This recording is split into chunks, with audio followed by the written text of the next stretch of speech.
Hola, bienvenidos. Esta es la clase de autómatas programables y hoy vamos a ver cómo funciona un contactor y cómo está constituido. El objetivo de esta clase o de este video es que ustedes examinen el funcionamiento del contactor y comprendan las partes constitutivas de este mismo contactor. Bueno, el contactor, como ustedes sabrán, es un dispositivo electromagnético y este puede ser controlado a distancia para cerrar o abrir circuitos de potencia. ¿Sí? Su principal aplicación es realizar el control de los circuitos de alimentación de todo tipo de motores eléctricos. O bueno, también pueden ser algunos otros tipos de receptores, tales como sistemas de resistencias, líneas de luminaria, entre otros.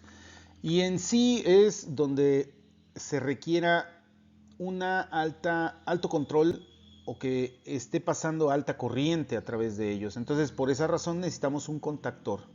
No necesariamente podríamos encender a lo mejor un sistema de luminarias con un apagador, porque la corriente que demanda el sistema de luminarias pues es bastante alto, y debido a eso es que se diseñan los contactores. Pero bueno, siempre es importante saber cómo está constituido un elemento con el cual vamos a estar trabajando. En este caso, que es el contactor, bueno, las principales partes en las cuales está constituido el contactor son una bobina, un circuito magnético y contactos eléctricos. Pero como pueden observar aquí en la imagen, observarán que tiene unas partes también un poquito más esenciales. En este caso, bueno, podemos ver que aquí tenemos pues lo que es los bornes para la bobina. Aquí es donde nosotros vamos a conectar esta bobina para activar el conexionado de nuestro motor o de nuestro sistema de iluminación. Tenemos aquí la parte electromagnética, que en este caso sería la bobina, y la parte de la cubierta o culata, ¿verdad? Y también el martillo. Este martillo no está unido físicamente, pero sí va a ser atraído o no por nuestra bobina, y lo que hará es que todas estas todos estos contactos estarán unidos ¿a quién? Bueno, pues a los contactos a donde nosotros vamos a estar conectando, ya sea un motor trifásico o pudiéramos conectar también algún motor monofásico, ¿verdad?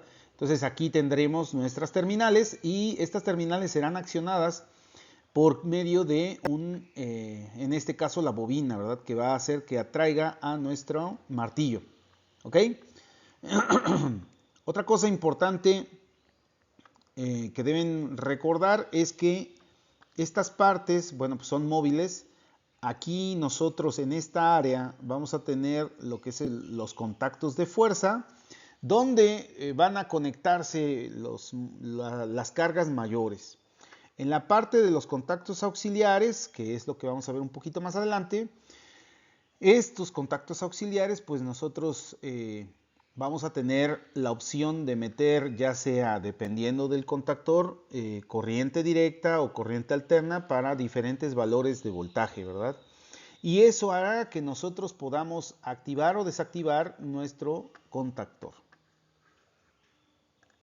Bueno, la bobina es el órgano del contactor que puede ser controlado a distancia cuando se aplica tensión a sus bornes, y está formado por hilo esmantado de pequeño diámetro y muchas espiras, que está bobinado en este carrete de material aislante, y esos dos bornes siempre van a estar etiquetados como A1 y A2. Entonces vamos a trabajarlos desde 12 volts, 24, 48 en corriente directa, 127, 230 o mayores voltajes en corriente alterna.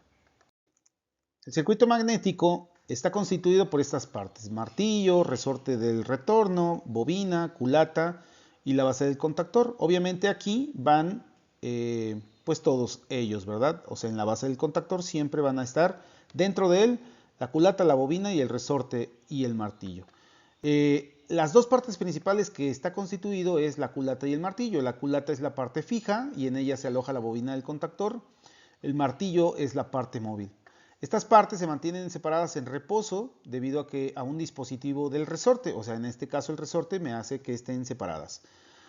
Cuando la bobina se alimenta con la tensión adecuada, la culata se imanta atrayendo al martillo hacia ella. Hace esto. ¿Ok? Habitualmente el circuito magnético no se ve desde el exterior, pero todos los contactores disponen de un elemento de indicación mecánica que se hunde o cambia de posición permitiendo conocer si está activado o no. Los contactos eléctricos en la parte física, recuerden que tenemos los de fuerza, siempre van a tener un número, 1, 2, en este caso 3, 4, 5, 6, y aquí es los contactos de fuerza. En los contactos auxiliares siempre vamos a tener una numeración en pares. 1, o sea, me dice que es la bobina 1, y el par 4, 3. Y esta es la 2, pero en este caso es normalmente cerrada y esta es normalmente abierta. La simbología más importante para nuestro contactor es la bobina, los contactos de fuerza y contactos auxiliares, ya sea en contacto normalmente abierto, normalmente cerrado, y su identificador siempre va a ser una letra K.